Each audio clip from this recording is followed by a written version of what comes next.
Hello, welcome to the Beard Out Podcast. Podcast where we talk about the two greatest things in the world, beer and Weird Al Yankovic.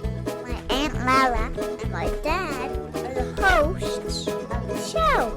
Thanks for listening to the Beard Out Podcast, part of the iPods Media Network. Stay weird and enjoy the show. Here comes the woo! Oh, hey! How are you doing? Have a seat. Have a drink. Boy, I can glad to see you.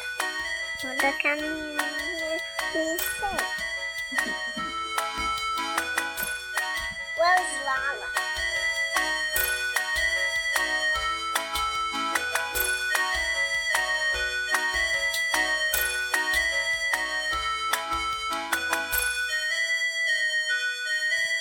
Oh my goodness, friends. We are coming at you hot off the heels of our big, giant, massive 3-year anniversary special episode. And so the first episode of the 4th year of our show had to be special in some way. Right? And so, first of all, I need to introduce what the show is because I have my manual sound effect. This is the Beard Out Podcast. It's the podcast where we talk about two of the greatest things in the world, beer and Weird Al. And I'm Lauren, as always. And John is not here because he's not very special, but he is. I mean, I say that every time, but he's a special guy. But I have with us the person responsible for one of the many of the books that inspired us to start this podcast in the first place. So this is probably the most appropriate way for us to start the 4th year of our show. I have Mr. Nathan Rabin back for the 4th time. 4th or 5th time. I've been here for a while. Got a little bit of a Tony Randall thing going on. Yes, you're very... Everybody wants to be Tony Randall. Everybody wants to be the guest, the treasured guest. You are... And hang out with Jack Klugman. Those are the two things. You want to be on Johnny Carson, you want to hang out with Jack Klugman. Yeah, well... And you want to be 85 years old and have a baby. Those are the three things that you want to do if you're Tony Randall. I guess so. But I mean, we're not doing this here on Beard Al. We're just having a good time. But it is interesting to me that Tony Randall, who's been dead for a long time, has a 26-year-old son. I know, it's because crazy. He had a child when he was very... And not always if you're a woman, it's a giant, massive thing. And if you're a dude, you can be 89. And you have one sperm left. And then, boom, there you go. You're a father again. Yeah, well, I mean, Robert De Niro did just do it. He did, number seven. Pretty impressive. He's 79 or something like that. 79 years old, yeah. Let it go. He met the parents, and it was... Yeah. So, yes. Mr. Nathan Rabin, and I know that you have so many fun projects that you're working on. I figure right here at the beginning, tell the people what it is that they can enjoy from you, other than your plethora of Weird Al books, and including your plethora of Weird Al books. That is true. I have been writing professionally for 26 years. I began as the head writer for the AB Club, which is something I did between 1997 and 2013. And then at a certain point, I started writing books. And very early in my career of writing books, I got a Twitter message from a man named Weird Al Yankovic saying, of all the writers in the world, I have chosen you to write my coffee table book. And I remember being like, oh my God, this is the opportunity of a lifetime. I'm going to be rich. I'm going to be rich. I'm going to be rich. It was the opportunity of a lifetime. I am not rich. But it was a wonderful experience writing that with Al and John Bermuda Schwartz and Jay Levy. Oh, yeah. It's funny, though, the weird way the world works is I get spam. And it's spam just from random people who've emailed me in the past. And the two that I get the most are Jay Levy and Yui Bowl. So a man widely considered the worst filmmaker in the world, who I wrote a book about, and Weird Al's manager, who also was a manager for Timothy Leary and Dr. Demento.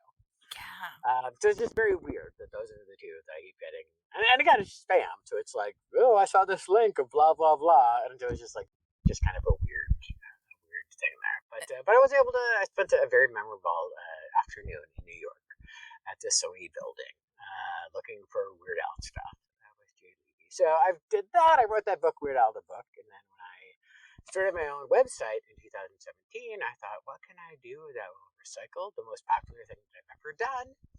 And that was writing a book about every single Weird Al Yankovic song on an album. I didn't write about the non-album stuff, of which there is a great deal. Yes, there is. So that was this amazing experience. I remember very early on in the process, I was saying, "Is this going to be a book? If so, I can totally fact check it for you." And I said, "Holy crap! Yes, it will be a book." And he did fact check it for me, and he was so appalled by my grammar that he also copy edited it for me, which is great. And then I did a 500-page version of that book, in which I wrote about all of his other projects, his TV shows, his movies.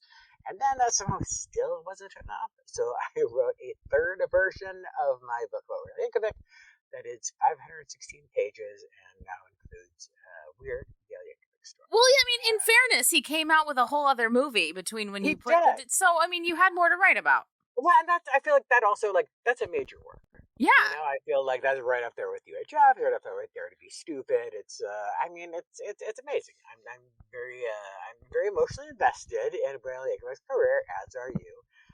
So I was very, very delighted that, I could unreservedly adore his new movie and not be like, well, if you have the right state of mind, it's okay. And then I've read a bunch of other books as well. Most recently, I read a book called The Joy of Trash, which is about things that are terrible and entertaining to think about and to write about and to contemplate. And I've got a website called Nathan Rabin's Happy Place and a Substack newsletter called Nathan Rabin's Bad Ideas. And I'm going to do the best that I can to put links to all of the things that I possibly can in the show notes for this episode, because I'm a good podcaster, and also because I believe in this man's work, and as evidenced by the fact that I have literally every book that he just mentioned sitting on my bookshelf right now. That's right, and I didn't mention the coloring book. I have a bunch of those. Wrote, and it's a weird thing to write a coloring book, because, you draw those, you do art and whatnot, and I have an illustrator named Philip Sobrero. He's a Brazilian gentleman, a complete genius, does brilliant work, and he was recently nominated for an Eisner Award because he was one of the people who wrote, or illustrated rather, I guess Al was the person who wrote it because it's just his lyrics. He was one of the contributors to the illustrated Al. So I was very, very excited and very, very deserved. Yeah. A couple of other illustrators that I like contributed to that book as well. Al and I, we both really love pop culture, and I think we like the same kind of writers, and I think I kind of introduced him to Philippe, and he has excellent taste, so he loved Philippe's work, and, featured it as prominently as possible, and it's actually the last, he does the last story in the book. Oh, yeah, I have that on my bookshelf, too. Yeah, and why don't we do, a romance comic book? So I can now take complete credit for his amazing work because of my vague suggestion that he took. That's wonderful. Oh, I love all of this. Yes. Oh, it's so great. So, we are here today for this little ongoing series I have happening here on the Beard Out podcast, where I have guests on to talk about what they feel is the most underrated track on a particular Weird Al album, or Weird Album, as we call them here. There we go. And this portmanteau. But it is. I love a good it's portmanteau. It's the way to go. Portmanteau is the way to go. Put that on a bumper sticker. There we go. So this week we're tackling the not Dare to Be Stupid. We did that already. Polka Party. We're talking about Polka Party. Exclamation point. With an exclamation point, of course, yes. Polka Party was released on October 21st, 1986. So, fun fact, this was the first Weird album released in my lifetime. Yeah, because I came out sometime between when Dare to Be Stupid and Polka Party came out. So, yeah, I love this album, and I think, right off the jump, I need to go out there and say that I feel like this is probably his most underrated album, and I think a lot of like hardcore Weird Al fans would agree with me.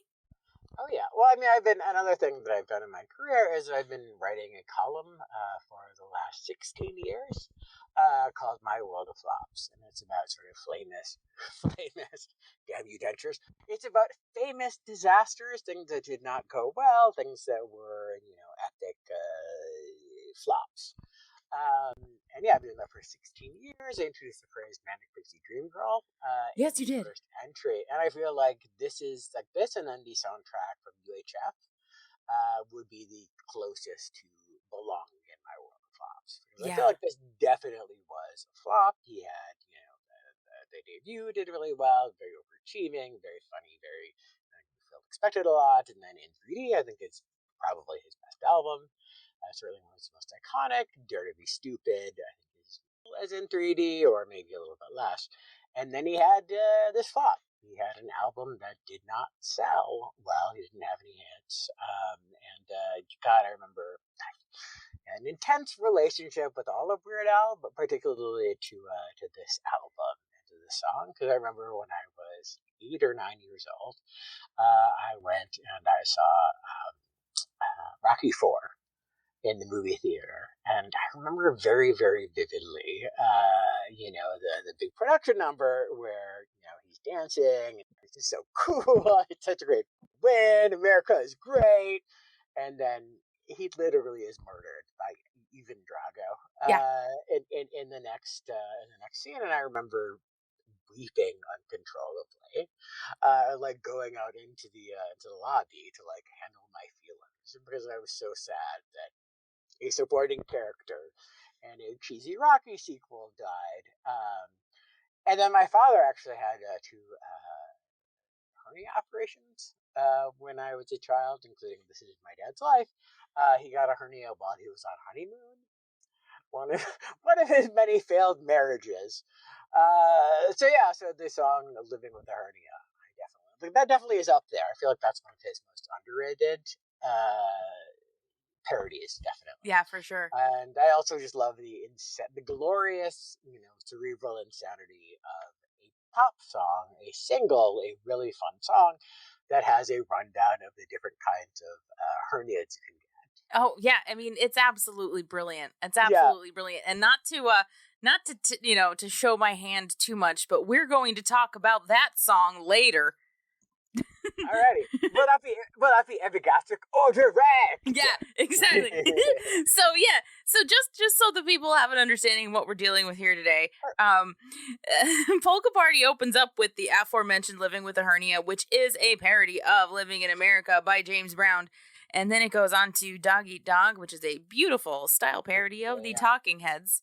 Although I should point out too that the Scotty brothers, who were Al's record label at the time, and they wanted him to parody "Living in America" because James Brown was also a Scotty brothers artist. Oh, there you go. So it's interesting. Like this is one of the cases in which them sort of messing with his career actually turned out really well. Yeah, I mean that would also explain why Weird Al and James Brown were on Wheel of Fortune together. It also helps explain why Weird Al plays one of the Scotty brothers. In Weird the Al Yankovic story. So yeah, I think he has a lot of feelings about them, not all entirely positive. There might have been those music business people who might have been a little bit sleazy, maybe a little bit mercenary, maybe a little unhappy. Yeah. See, we're just digging up the dirt right here. Speaking of and one of them was like in Valley of the Dolls too. Like what an amazing, crazy connections everything has. But yeah, he was like he appeared, he was a musician, he produced stuff, and he was in friggin' Valley of the Dolls. So he's had a very weird. Maybe I'll write a biography of the Scotty brothers. Something tells me that's a pretty incredible story in its own right. I would love to read that actually. That would be pretty cool. Polka Party continues on with track 3, which is "Addicted to Spuds," which is a parody of "Addicted to Love" by Robert Palmer. Then moves on to just a Weird Al original, "One of Those Days." Although I gotta say that I think "Addicted to Spuds," I don't think I say this in my book, may have been the most punny song has ever done. Yeah. And I mean that in a good way. Because I feel like people have grown and tolerate puns, but they're kind of fun. And if you love Weird Al, you're not looking down at any form of music, and that includes puns. Oh, for sure. For me, I think it's probably a toss-up between Addicted to Spuds and I Want a New Duck. Oh, yeah, definitely. They're both punderful.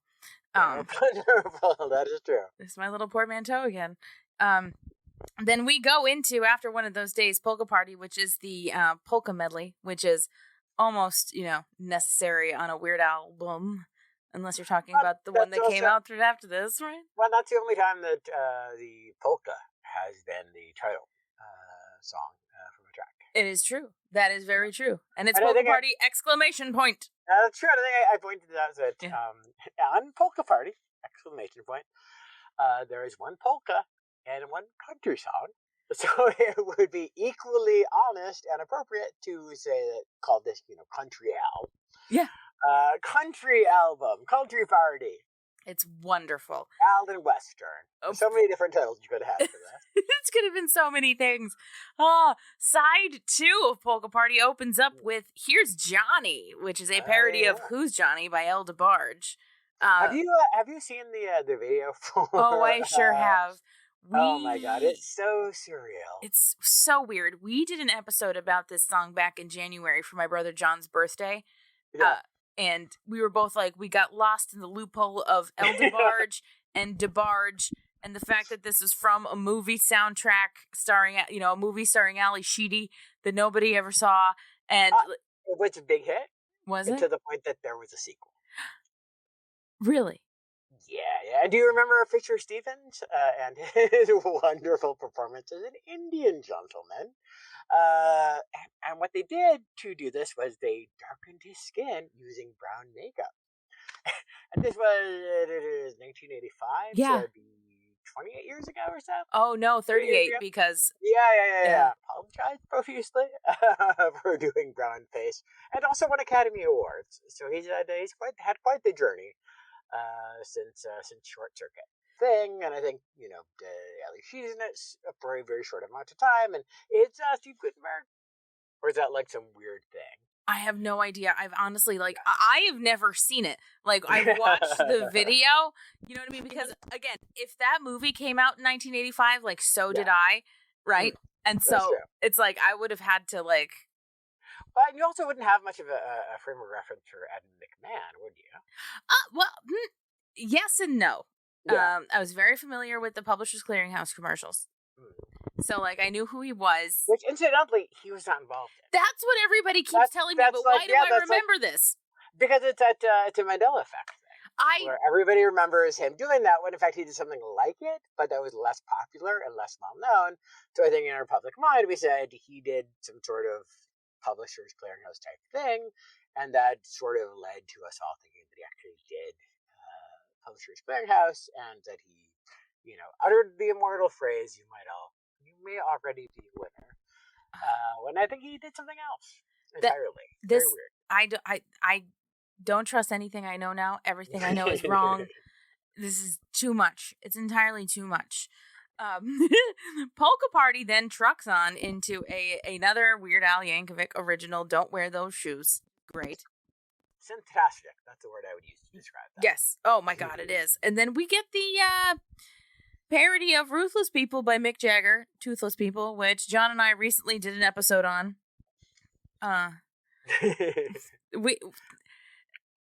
This song is better than we kind of ever thought it was, mostly for one reason and one reason alone.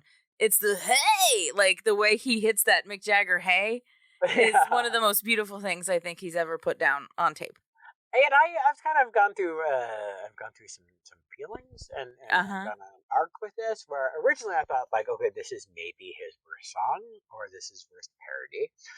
It's also interesting in that it is literally the only time he ever parodied a song that was not a hit. They thought it was going to be a hit. They thought it had all the promise in the world. And it's weird because Al actually says that Ruthless People didn't do well, that it was a flop. But just like the movie Short Circuit, it was a big hit and a really good movie. And it was a Zucker Brothers movie. Yeah. And has great performances by Danny DeVito playing an absolute scuzz bucket. As he does. And God, Bill Pullman. Yeah. plays a handsome guy who's incredibly stupid, and it's one of the funniest, probably the funniest Bill Pullman performance I've ever seen. Yeah, again, Bette Midler as and again, she has such amazing chemistry with Danny DeVito in Ruthless People that they literally only have one scene together. And yet you're like, oh my god, they have like one of the most amazing relationships in all of cinema. So yeah, that was a really fun movie, but not a great song. But it's kind of grown on me. Yeah, I think partially because I lost all of my teeth, and then partially also just because it's kind of I don't know, it's kind of like a weird little orphan. Yes, and it's and also the fact that it's not the only song that he's gone about for dental care. That's like come up in other ones as well. And then again, this is, why Al is incredibly successful, and I'm, in closet right now. It's like everything, right? He's incredibly disciplined and conscientious, and, follows all of the rules. And I'm a 46-year-old with dentures. So, looking back at my days of having teeth with fondness. It was a beautiful, beautiful time. Oh my god, I can't even. And I was able to relate to another Weird Al Yankovic song. As you undoubtedly know, everything can be traced back to a Weird Al song. It can be, including having all of your teeth removed. Yeah, and having breath that's lethal. Yeah, old and feeble. Hey, it was written by Mick Jagger, Dave Edwards, and Daryl Hall. Yeah. Oh no, I know. You needed 3 Hall of Famers to write that subpar. Right. It was Dave Stewart, right? Oh. Yeah. And no, because when we did our episode about that, my brother and I were literally sitting there like, these 3 guys all know what they're doing. Why was this song so bad? And it's just maybe a case of too many cooks, man. It's kind of a dirge. Yeah. It's kind of like it's like this bluesy dirge. It's kind of like, well, it's the single. B, it's a pop song. Like maybe it should be a little bit more fun. Oh yeah, not just kind of dreary. Yeah. Oh, for sure. And then, oh my gosh, we've got 2 tracks left on Polka Party. We've got Good Enough for Now, which is just a country love song. Banger. It is a banger. You're going to talk about that in a minute. I know that. You told me. I know this. And then Polka Party closes with Christmas at Ground Zero, which is it's probably the most magical of Christmas songs. I like to call it Walking in a Nuclear Winter Wonderland. Ooh, I like that. That is very, very clever. Thank you. Yeah, and I love too the fact that he wrote a song about a Christmas time nuclear apocalypse in 1985, and that became much darker over time. I mean, that's one of the things where like history will make things weirder or darker or crazier, and this was definitely one of those instances where he wrote a song that was almost comically dark, and comically apocalyptic, and like I'm making literally the darkest, most murderous joke possible. And again, sort of life went on to give it an even darker connotation. Also, it's fascinating to me that he would arguably write and record an even more violent and more sociopathic Christmas song in The Night Santa Went Crazy, which isn't just about the world ending on Christmas, but is about Santa Claus being a psychotic mass murderer. Yeah, which, that doesn't... Which is true, but, true. Nobody wants to point it out. Yeah, no, that's something we all keep hush-hush. So, we have gone through what Polka Party entails. Yes. And now, Mr. Nathan Rabin and I each get to talk about the songs that we think are the most underrated on this particular album. And because I'm trying to be kinder to myself and not make myself force breaks in this show... You're going to hear a couple of ads right now from places that are probably based on things that you have Googled. So if it's an ad that you don't like, don't blame me. And we're going to come back on the other side with Nathan Rabin's most underrated track on Polka Party. Hi, I'm Tina Jaramillo. And I'm Hillary Doherty. And we host the Muck Podcast, where we discuss the dark and sometimes weird true stories in American politics. Hey, Tina, did you know that Elvis crashed the Nixon White House for the sole purpose of getting a DEA badge? And it worked? What? Or how a gun control advocate senator out of California engaged in gun trafficking with notorious gang leader Shrimp Boy. Shrimp Boy, I remember him. Okay, so, we cover all of that and more from maladies, madness, mischief, and murder in U.S. politics. And we also host a bi-weekly interview segment called Lil Muck. We interview politicians, journalists, activists, and others who share their experiences in politics. Find the Muck Podcast wherever you listen to podcasts and check us out on social media at the Muck Podcast. All right, weren't those ads fun? And if they weren't fun, it's your own fault. All right, so like I said, we're talking about the underrated tracks on this album. And before you tell the people, I mean, we kind of alluded to it before, but talk about why you think this song is underrated. Like, what kind of was your thought process in being like, yes, this is the most underrated song on this album? Because that's going to be different for everybody. Oh, definitely. Well, I think it kind of comes down to the fact that I grew up loving hip hop. I grew up in Chicago. I lived in the group home system. As a young man, I had a lot of anger and resentment and rage towards authority. So when I started writing professionally and started writing music reviews, what I wrote were hip hop. And I love hip hop, and I still love hip hop. And that was kind of one of sort of my niches when I started at the AV Club in the late 90s and the early aughts. And then I kind of got to a point where I sort of realized there was this interesting commonality between hip hop and country. And a lot of people say, I love every kind of music except for country and hip hop. And it's like, that's good. You're hating music that's archetypally white, and you're hating music that's archetypally black.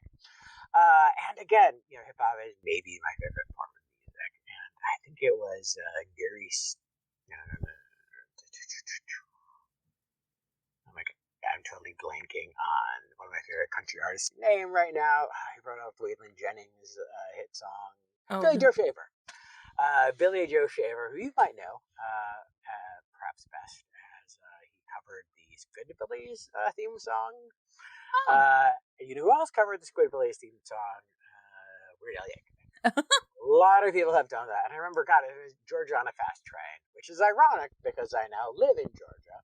And I was Chicagoan when I heard the song. And I'm like, this is amazing. Like, this guy is so brilliant. His songs are so funny and so cool and so interesting and so dark. And I want to know more about country music. And the fact that it has this weird commonality with hip hop, despite ostensibly being the antithesis. And a lot of people who love country music hate hip hop. A lot of people who love hip hop hate country music. But I was intrigued, so I asked my former editor. I said, I walked into his office one day and said, hey, I've gotten really into country music. How would you feel about me writing a year-long project in which I immersed myself in the history of country? And he said, well, that wasn't what I was expecting you to say when you came into the office today, but sure, why not? So I did. I did this column called Nashville or Bust. And in it, I wrote about all of these sort of country legends, and sort of, I kind of tried to cover sort of the entirety of country. So I had like Hank Williams and Jimmy Rogers, Shania Twain, and Toby Keith. I wrote about Toby Keith as well, and guys like Gary Stewart and Tom T. Hall. And I discovered all of this music that I absolutely adored, and I guess discovering, that album, the first country song that Al's ever done. I think he's done 3 at this point. He has Good Enough for Now. Good Enough for Now. And then he has Achy Breaky Song, which again is interesting, and that's the only time that Al ever parodied somebody and their progeny. Yep. Miley and and then finally the truck driving song. Yep. And I feel like this is kind of the masterpiece among them, in part because it is so faithful. I'm sure we talk about this a lot, but just how he nails the exact sound and the exact vibe and the exact aesthetic of what he's going for. And sometimes that involves, hiring session musicians. And that's what it is here. So he has a steel pedal guy, and he has a fiddler. He has a fiddler as well. And he just absolutely nails the sound. And I think one of the things that I love about this is that it's a very writerly song, and it's a very conceptual song. Mm-hmm. And the jokes are kind of weird. It's one of those things that'll kind of fly above a lot of people's heads. And it's really this kind of sort of meta meditation on love songs and the gulf between, this impossible purity of emotion that's expressed in, I will always love you, and the reality that, like, relationships are kind of boring and they're kind of banal. And if you've been with somebody for a while, it's not that exciting anymore. So I feel like there's this elegant quality to the song where it's kind of passive aggressive. Yes. It's kind of exposing, sort of the resentment and irritation at, underneath a lot of, sort of classical country love songs. And it's also kind of negging, in the sense that it's a guy who's kind of insulting this woman that he is professing to love. Yep. And that, again, just kind of the duality. And every lyric, basically, every couplet, you have this interesting dynamic between expressing something that's, very kind of fairy tale and over the top and, love songy, and then pulling back and saying, well, actually, I don't know. Like, you're kind of okay for the time being, but, again, there's that phrase, good enough for now. It's a cliche, but it's a perfect cliche, and it perfectly encapsulates the attitude of the song, which is, I'm professing this over-the-top love for you, but in reality, I've got my eye on the door. And so I know all of your shortcomings, and because I feel like, one of the sort of hallmarks of the Weird Al Yankovic love song is that he's not actually in love with the person that he's singing about. Yep. And it's either completely insane or just kind of a creep.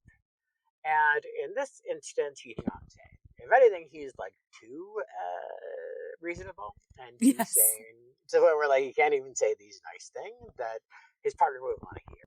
He keeps drawing back to be like, I say you're the greatest, but okay, you're pretty good.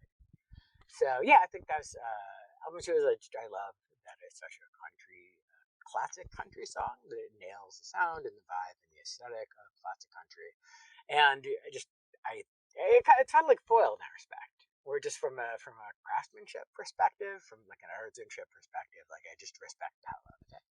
Yeah, this song definitely does for country what I think generic blues does for blues. Oh, yeah, they're both perfectly parodying the thing that they're supposed to be parodying, but doing it in a way that is still faithful and honest to the genre in the first place. Well, and they're not just parodying a song; they're parodying a genre. Yeah. And a kind of song. I feel like they just absolutely nail it. Here and again, there's an authenticity that's remarkable considering that when he made this, Al had been putting out albums for 3 years, and it was still his mid-20s. Yeah, but he had this this vision and this insight, this idea of who he wanted to be, and it's very impressive to think that a 26-year-old. Who'd never done a country music song before, was able to create something this authentic, but at the same time so genuinely satirical, both about country and love songs, but also about relationships. That hallmark fantasy, and then there's a reality, and I feel like that's kind of what this is about. Is kind of sort of connecting the two and juxtaposing them in a way that is funny and insightful, and also fairly dark and cynical about human relationships and about romantic relationships in particular. Oh my God, yes, like absolutely. And I agree with you that this song is probably underrated in Al's oeuvre, because I don't think this one got a lot of play on either iteration of the Vanity Tour. Yeah. Right? I played that because Caroline Amy were like my two were like I've always wanted to hear these songs performed live. And I don't know, like Mr. Frump and the Iron Lung. Yeah. Like, it's just fun to think of a 62-year-old who has won 5 Grammys doing a song that, again, is silly and ridiculous for a 19-year-old to write and to record, to go back decades and decades and decades to his juvenilia. That's wild stuff. But yeah, no, this one, like, I don't think got a lot of play, so it definitely is underrated in that way. Like, this is not one that when I was listening to the album as a kid, like, I got, you know what I mean? It was like country song and I recognized what it was. But like you were saying, like, you kind of have to be in stuff to get the nuance and how elegant, like you said, how elegant this really is. And you can't just kind of get that. And the fact that, like, Weird Al at 26, how much could you really have experienced at 26? But the fact that he was like, nope, I understand this, I get this. And he just kind of put this thing together. That's the thing that's crazy. I think about stuff like when I think John Lennon wrote In My Life or Polka Party, whichever one. They were 25 years old. Mm-hmm. I didn't know jack shit about life when I was 25 years old. That's true. Let alone writing like this, elegant sort of song where I'm like looking back at life from this, place of perspective and wisdom and experience. So yeah, and again, I feel like sometimes when people don't know the limitations, they end up doing things that are more impressive than they could have imagined. Like I think about the fact that Orson Welles wrote and directed and starred in Citizen Kane when he was 20. Pee-wee's Big Adventure when he was 26. Which I think I can say is an achievement every bit as impressive as writing and directing and starring in Citizen Kane. Yeah. Oh no, for sure. Now you've got me thinking. It's like, I think Stevie Nicks wrote Landslide when she was like 25. Yeah. know? And again, everything goes back to Al, and Pee-wee is in played by, I think, Dermot Coney, one of the Lonely Island guys. Yeah. Because they've got that great. He does the tequila dance. Oh yeah. So good. So good. So you know who the woman who says the woman has seen is? The tough biker chick. Elvira. Yes. Yeah. Yes. I think he's cute. That's amazing.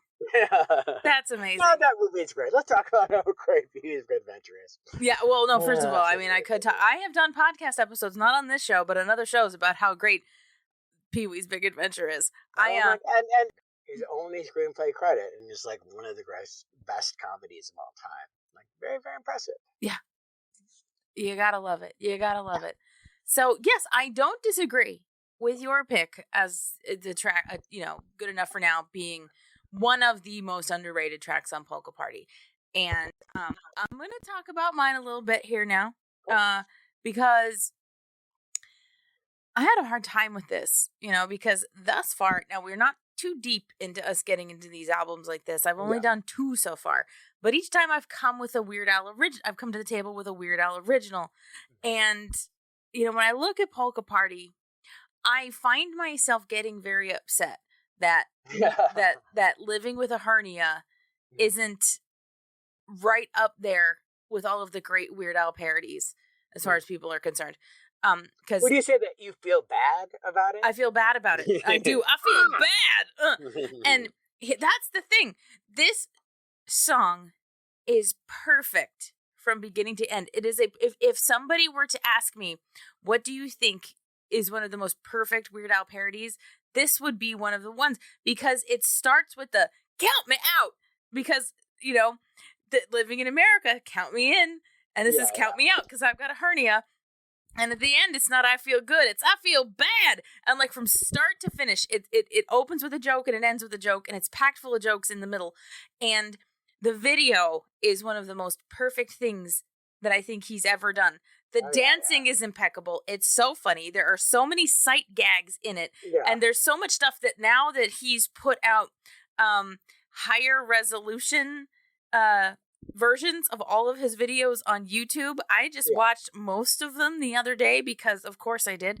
And there are things in the Living with a Hernia video that I didn't catch the first time that like I caught because I could see it better. And I'm this was brilliant. And the song itself is so funny. It's so funny, especially if you have the James Brown frame of reference. Like if you get like what he's doing. I don't understand why, like, Rocky IV was popular, right? Right. Well, I think that it is about a painful medical procedure. So, and God bless Al. That's one of a number of songs that he did were about painful medical procedures. And I also just love the fact that he would just do all of this research. You know, that he would do Yeah. his homework, and that he like spent a week hanging out at the library, learning about. So I'm going to write a funny song about hernias. Why not? And he did. He did write a funny song about hernias. Yeah, and again, there's just I feel like one of the things that makes it so great is that James Brown was already on the verge of self-parody all the time, like the whole shtick that he did, where you know, he would want to get out, you know, he would have to like be, you know, dragged off stage, because he just wanted to entertain, he just wanted to perform, and it's so silly and it's so ridiculous and it's so, you know, goofy, but it's also very it's very funny. And there's this weird reverence to it, you know, that Al Exactly. loves music and Al loves, you know, history, and who was a greater soul artist than James Brown, and you know, Living with in America was not his best song, but that is a great song, and that is super catchy, and he totally, you know, nails the essence of it. So that's definitely, I think, one of his most underrated parodies. For sure. For sure. He hit that one out of the park. He did. Ruptured. Like, come on. Like, direct. Yeah. Wow. It's so much fun. It's so much fun. And like, you know, like if you know, I got married since the last time you were on the show, so this is the first time I get to say this to you. Whenever my husband and I are sitting around watching like YouTube, and we're like, oh, you know what? Like, we got a little too deep into like music. We need a Weird Al break. Like, we'll take a Weird Al break. Living with a hernia is like what we break the tension with. Like every time, if we're just like watching like, you know, like real like deep serious stuff, it's like, nope, Living with a hernia time, and we just laugh at the video and then go on. Like, so like I've probably watched this video, I can't even tell you how many times, and this song has grown on me so much like a hernia, I suppose. Yeah. So I just love it, and I feel like this is just as good a parody as, you know, Fat or Smells Like Nirvana. It's just as good. I remember what I was going to say. Hooray! Which was, it's fascinating to me also, the sort of, again, just the weird sort of coincidences in Al's career. One of which was that this was, you know, a parody of the theme song from Rocky IV. And then one of his first big parodies, one of his best parodies, was The Ride of the Kaiser. Yeah. Which was also from no, this or not, but Another One Bites the Dust. Sylvester Stallone wanted that for, I think, Rocky 2. Oh, that's interesting. The theme song for Rocky 2, and then they're like, for whatever reason, they're like, no, we're just not going to do that. So Weird Al parodied 2 theme songs from Rocky movies and came fairly close to parodying a third one. Had they chosen Another One Bites. Yeah. But you can totally see it as a theme song for a Rocky movie. Oh, you totally could. And you know, another funny thing is when you look at Polka Party, you've got Living with a Hernia, you've got Here's Johnny, and you've got Toothless People, which are all parodies of songs from movies. Oh yeah, totally. And that's, again, there's so many commonalities in that. Like, you know, his mind was in movies well before, you know, sort of UHF happened. It felt like he was kind of working his way up towards doing that. And then in the 90s, like a lot of his hits, a lot of his, you know, singles were movie themed. You know, so you'd have Gump, and you'd have, you know, Jurassic Park, and yeah, there's ways, obviously, you know, he's obsessed with pop culture, and you have so many songs about TV, but also so many songs about movies. And had the Scotty Brothers been around, I'm sure they could have juiced the whole album just out of movie songs. Yeah. Which would include songs that like later became movie songs, like Bedrock Anthem. Yeah. Or George of the Jungle. With George of the Jungle, when he recorded that, there was no George of the Jungle movie. The movie came out later, it was a huge hit, and then they slapped that onto the soundtrack. So yeah. So hopefully he got paid well for that at the very least. At the very least. Yeah. Oh my goodness. So yeah, we both talked about our two what we feel like are the most underrated songs on Polka Party. I think we did a pretty good job. I think we did. We're some expert Weird Al, you and I. We are. I like being ranked among the experts of Weird Al. By the way, Definitely. You've earned it, man. Thank you. I will wear that as a badge of honor. I have earned it. Yes. I have earned it. And I feel like the people need to know because I cracked it open at the beginning, but I didn't talk about it. I'm being very boring today. I just have a Voodoo Ranger IPA, which I've talked about on the show because I like them. It's just what was in the fridge, so it's what I do. I have some Baileys and milk and vodka. Oh, hey, it's a thing. There, so. I wasn't sure what was happening in that yellow cup, but I'm glad it's. I'm glad we got like a red Solo cup to be appropriate for. Yeah, us. right. Yellow works. That's delightful. So it's 5 o'clock somewhere. Yeah, I mean it's way past 5 o'clock here, so like we're well it's into 8:50 where I am. Yeah. And me too. It's 8:50. We're in the same time zone, and I knew that. I knew that for real. I for real knew that. No, I really did know that because that's a Nashville time zone as well. Right. Nashville, New York, a lot of stuff going on in the Eastern Standard Time. Yeah, that's why it's standard. No, I'm just joking. We're well, are we Eastern? We're Eastern Daylight Time now. I always get so confused. I get very confused. That's why I do that thing like when I message people, I'm like, okay, like to schedule things. When I want to say like 8 o'clock Eastern to like start recording, most of me just wants to do like 8 o'clock EST, but I don't want people to get confused because it's EDT because we're Eastern Daylight Time. It's very easy to get confused. Yeah. Very easy. And the fact that we're standard for less than 50% of the year now, doesn't that make it not standard? It's weird. We're on. I'm the seed. That was a patented Beard Owl tangent that I just went on there. Thank you very much. Thank you very much. So yeah. Again, at the end, I know you mentioned some stuff at the beginning, but the quick Cliff Notes version of where the people can find all of the stuff that you're putting out into the universe. Oh, sure. You can look at my website, Nathan Rabin's Happy Place, which is nathanrabin.com. That's my name. You can go to the shop and see all of my Weird Al stuff, a lot of which is autographed, some of which is limited edition.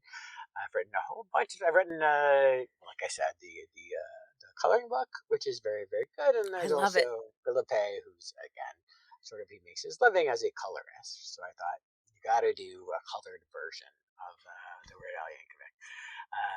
We did 270 copies of those. I have one. We're nowhere close to selling out after 2.5 years. Oh, well, people, I will tell you, get one. I have one. I feel special having one. Oh, yeah. We got special cards, and we both signed it. Like, we really went above and beyond to make some. Yeah. So there's actually, like, this crazy narrative to the coloring book, just because I like for everything to be way more involved than is actually necessary. And we actually look at the introduction to the third coloring book. No, the second coloring book. No, the third coloring book. Yeah, the third one. But then there's a colored in book, and then the third one is the weird, the Yankovic story, sort of the cynical cash-in or sincere cash-in. I don't remember which one. The coloring book is the sincere cash-in. Yes. Because its coloring books are always sincere. Oh, for sure. That includes Weird Al Yankovic story. So if you like Daniel Radcliffe, that adorable wizard from the Harry Potter series, and you want to color him in, you can do so. And I have my own podcast called Travolta Cage. Yeah. Where me and my colleague, my co-host, Worthington, we watch and talk about all of Nicolas Cage and John Travolta's movies. The original idea was we were going to see who was the greater actor and the greater icon. About 3 movies in, we're like, okay, it's Cage. Yeah, obviously. Cage is destroying Travolta. Yeah. And I love John Travolta, but it's not even fair. No. And he's also, Cage has made so many more movies that we're in a place now where we'll do 4 Cage movies in a row, and then a Travolta movie, and the last one we did was called Life on the Line, which I remembered because it got a 0 from Rotten Tomatoes. And I had a short-lived column where I would write about movies that got the 0 from Rotten Tomatoes. And let me tell you, it very much deserves it. And I have this theory, which you'll know if you listen to my podcast, which is the worst the hair, the worst the movie. That tracks, though. Yeah, let me tell you, John Travolta has some amazingly terrible. He's got like a mullet and a ponytail. I was very happy when he just decided to go bald, because I'm a bald man. I don't want to wear a toupee. I don't wear a wig. Like, us bald people should just go bald with dignity. Yeah. Eventually, 25 years into being bald, Travolta's not pretending anymore. Yeah, baldness with dignity. That's the way to do I it. love you, my bald brother, John Travolta. I love it. That's great. So I think that's like probably the perfect send up for this. If I put like quirky titles to episodes, like it wouldn't be about what this was. It would be I love you, my bald brother, John Travolta, and then just let people guess what the episode's gonna be about. But no. That Nathan weirdo was involved. Yeah, right. He had to be. No, but see, I work in marketing, so I need to make sure that people are going to click on the thing. So I tell them what it's about in the title, so people actually open the goddamn thing. For sure. Yeah. But anyway, just for the people listening to this, I have gifted the various iterations of the Weird Coloring to Al coloring book to so many children in my life. That I get pictures from friends of mine who I give them as like baby shower presents. Yeah. And when the kid finally gets old enough to start coloring, which I forget about, 2 years will go by and they'll be like, "Hey, here's my kid coloring in this Weird Al coloring book that you," and I'm like, awesome. "Oh my God, hooray," and I just have so many kids that my niece, my niece's cousins, my best friend's kid, loves several coworkers. So, yes, it's a fun coloring book. I would definitely be working on another book together called The Fractured Mirror. The idea is that I'm going to write about the original idea was I'm going to write about every movie about the film industry ever made, every American movie about the film industry ever made. I had a column for TCM Backlot back in the day. They're really okay, that's kind of impossible, because there were a lot of movies that were made in 1911, and nobody, unless you're a wizard, that's too many. Won't see it. So I'm going to write about 365 movies, and then Philippe is doing illustrations for them. It's going really, really well. I've got almost 300 done. That's amazing. It's a lot of fun. It's something I'm fascinated with. I'm somebody who's fascinated with lots of things. Rather everything first and foremost. Just movies about movies. I always found really interesting, and sort of the way that Hollywood sees itself. And originally, I thought there are all these terrible movies that will be fun to make fun of. I felt no, there are actually a lot of great movies as well. There are a lot of it's just this really rich, very fertile subject. Now that'll be coming out in October. Oh, just in time for my birthday. Hell yes. You'll be one of the first people to get a copy. Hooray, for my birthday. For sure. My birthday. And Al's birthday is in October as well. Yeah, his birthday is 6 days before mine. Woohoo. So. Huzzah. Yeah, I love that. I love it. Okay, so, I think we're done. This is great. I'm very bad at ending podcast episodes. No worries. We did a great job. We had a lot of fun. We did, 3 full years in, and I still don't know how to close the show. But I'm just going to say thank you again for being here. Oh, my pleasure. Hooray. And, all right, so people, next week, John and I are kicking off, it'll be John's first episode of the 4th year of the show, and we're going back to, the self-titled debut album. John picked a song off of that we are going to talk about and have a real good time. And just quick spoiler, because I'm a big Stevie Nicks fan, I'm going to get to Stevie Nicks out on our next episode, so it's going to be a good time for us. Hooray! Okay, you're going to be dragging that song around. That's what you're going to be doing. Yeah, we are going to be dragging that song around. It's going to be delightful. Okay, well, for everybody here at Beard Owl, we'll catch you next week, and thanks for sticking with us for 3 years. It's been wild. It's going to get crazier. Yeah. Let's dance. Awesome.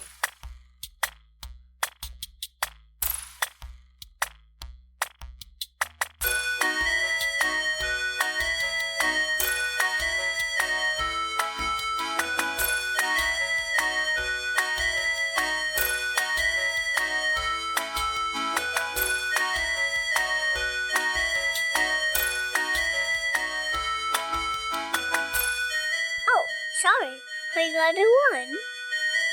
We got a capital again.